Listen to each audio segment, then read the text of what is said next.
Okay, so this is really easy, but just a couple of tips. I have my iron right here. It is dry. There's no water in it. And then I have my parchment paper that I'm going to put over this. And you can do this on an ironing board, or of course you can do this on any surface. I like to put a tea towel down because that helps to protect my surface a little bit more. But yeah, the ironing board is of course the best, but sometimes it's hard to transfer this and bring it all the way to wherever your ironing board might be if that's not where you're working. So yes, some people got the jack-o'-lantern kit and some people got the orange pumpkin kit. No matter what, you are getting these translucent glow-in-the-dark beads. So if you had the orange pumpkin, it's on your pattern, it's the lines for your pumpkin. And on your jack-o'-lantern, of course, it's the face. Okay, so I'm just going to put this down and we kind of just move in circles, nice and even. My iron's on a medium setting again. And we just try to be nice and even, go in circles. So I highly recommend that a grown-up helps you do this if you're not used to using your iron. You want to keep your iron moving. You don't want to just leave it because your beads will melt in an uneven manner, and you're going to get some spots where your beads actually melt too much and they get really low. So you can see right here, these are starting to melt. These are not, so I'm going to keep going. Okay, so I can see my pattern through the paper and it looks like they're all touching. To check, I'm going to wait until this cools. It is easier to do when it cools, both for the safety of your fingers and for the sake of peeling, but I will check when it is cool. I'll kind of gently peel and make sure they're fused enough.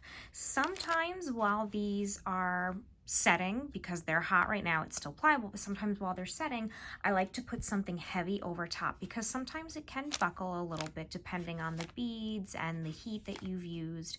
But sometimes I just like to use something heavy, not my hand, just something heavy to push it down. Okay, so as it cools, you know, I'll check. So some of these ones on the outside I can see are not fused enough.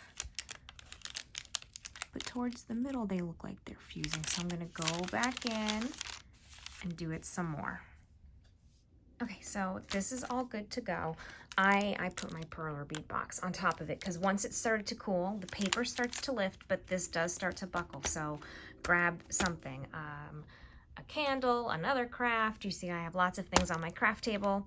So, and then it totally flattens out. So you can see I have some of my beads in the middle are super, super fused, and some of the ones on the outside are just fused. It depends on what you want yours to look like. You can really fuse it all the way, or you can have the super open pixelated look. Because we're putting a tea light behind it, I do kind of like the idea of having some of these holes showing through because the light will cast a nice glow. Okay, so I'm gonna put this to the side. And I'm going to get my pattern, which is on my computer, for the base, which is just going to be all, if you're doing the jack-o'-lantern, it's going to be all black. If you're doing the pumpkin, I gave you black and orange, so you can do a border of orange around it. I thought that was just cute. But so yeah, we're going to do the base, and then we're gonna do the same thing. We're gonna iron it, and I'll show you how to put it all together. This is so easy. Perler crafts are so easy, but I did just wanna show you a little bit about some tips and tricks. Okay, so I just finished the base for my pumpkin or jack-o'-lantern, and again, I weighed it down while it cooled off. I'm gonna peel my paper. There it is.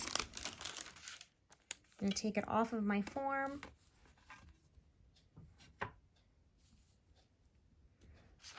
And so this is how it goes.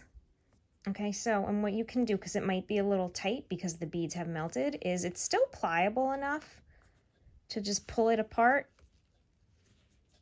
and push it in like that. There we go. There it is, and I've got my light. Just gonna go behind that. All right, let's see the whole thing. Turn out the lights.